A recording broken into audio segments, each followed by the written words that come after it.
Everywhere you look, detached homes are still listed at sky-high prices, but behind the scenes, a quiet correction is unfolding. Homes that used to sell in days are now sitting for months, and in certain pockets, sellers are taking losses in the hundreds of thousands of dollars. It is not because the entire market has crashed, but because specific type of detached homes have completely fallen out of favor. My name is Sonny Bhinder, and I'm a realtor for the last 20 years, helping my clients buy and sell in the Surrey, Langley and the Vancouver area.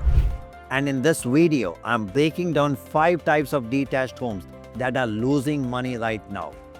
The ones which are really struggling the most to sell, and what this tells us about where the market is actually shifting.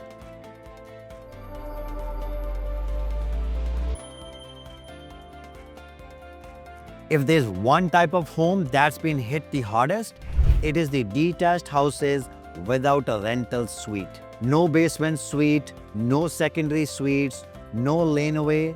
In today's market, that's becoming a financial nightmare for most owners. When interest rates were at 2%, buyers could stretch. Lifestyle mattered more than numbers. But when your monthly mortgage payment has doubled, every buyer becomes an accountant. Let's put this into perspective. A $2 million mortgage at today's rate runs close to $10,000 a month once you include taxes and insurance. Add a basement suite, renting for $2,500 a month, and suddenly that drops to $7,500. That's not a luxury, that's survival. And buyers know this. They are willing to pay more for homes with rental income because it actually makes the numbers work long term. We are seeing this everywhere. East Van, Renfrew Heights, South Vancouver, Surrey, Langley, you name it. 2 nearly identical homes and $150,000 price difference is purely because one generates rental income and the other doesn't. What makes this worse? Some owners used to have that safety net and now removed it. During the boom, many homeowners converted suites back into living space or a home theater because they didn't need the income at that time. It made sense then. It is a costly mistake now. Without that mortgage helper, these homes are harder to sell. Owners are bleeding thousands every month in carrying costs, and buyers are skipping them for the house next door that still has a suite. What once felt like an upgrade has become a liability. Homes without flexibility are sitting on the market for weeks, and these weeks are turning into months. Showings are drying up, and the prices are getting slashed. Even high-income buyers, they are thinking the same way. A rental suite means options.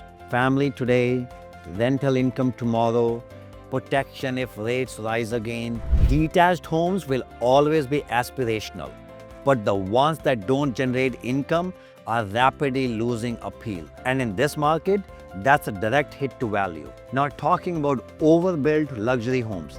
This is where the largest dollar losses are happening.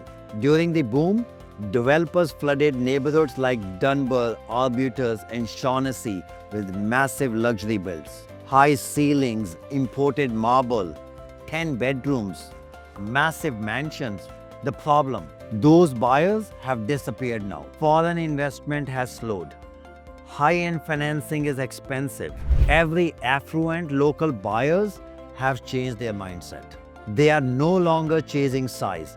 They are chasing efficiency and livability. A $5 million home with a $3 million mortgage is costing around $18,000 a month. Add the taxes, insurance, maintenance, and utilities.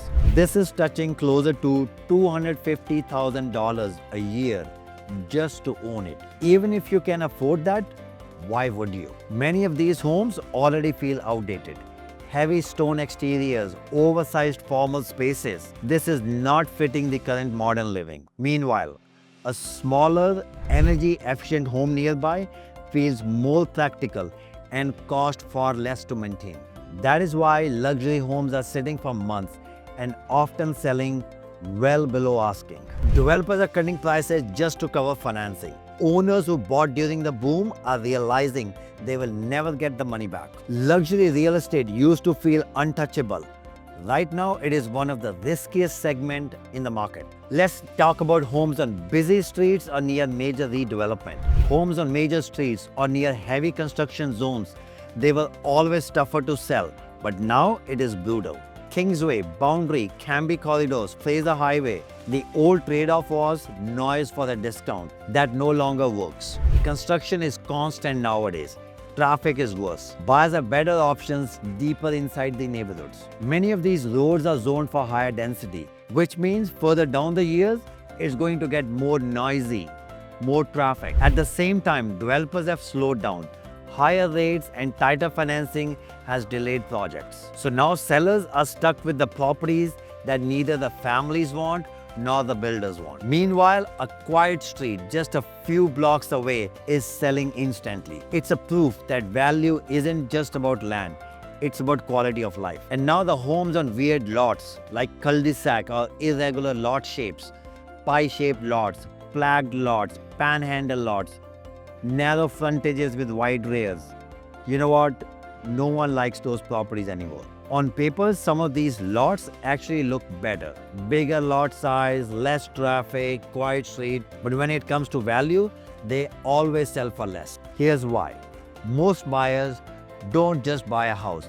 They are buying future options. And irregular lot shapes are killing those options. From a development standpoint, these lots are harder to work with. Poor frontage, there are setback issues, awkward building envelopes, and many don't meet minimum frontage requirements for subdivision, duplexing, or multiplexing, even if zoning technically allows it. The hard fact, developers know this. So when they run the numbers, these lots simply don't pencil out the same way a clean rectangular lot does. That immediately caps the upside, and even end users feel it. The driveways are awkward, garages don't line up well, backyards taper off.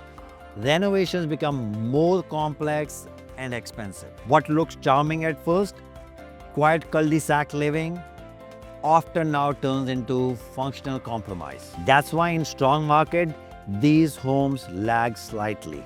And in slower markets, they get hit harder. When buyers have options, they choose clean lots with clean future potential. So while weird lot shapes aren't unsellable, they rarely command top dollar. They were once the time older character homes without updates.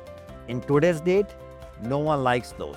Outdated wiring, old plumbing, poor insulation, low energy efficiency, and renovation costs have just exploded. So you can imagine you buy an outdated house and you're spending so much money into renovations, it doesn't make sense. Permits are taking longer, material cost is more, labor is scarce. So these small projects are turning into six-figure bills. The buyers are tired of inheriting these problems. They would rather buy smaller but move-in ready. Unless a character home sits on a prime redevelopment lot or has strong heritage value, it's just losing money fast. And in many cases, buyers are valuing the land more than the house. That is a hard reality, but it reflects today's priorities. If you're finding this useful, make sure to like the video and subscribe so you stay ahead of the market. And if there's a topic you want it to be covered, just drop it in the comments.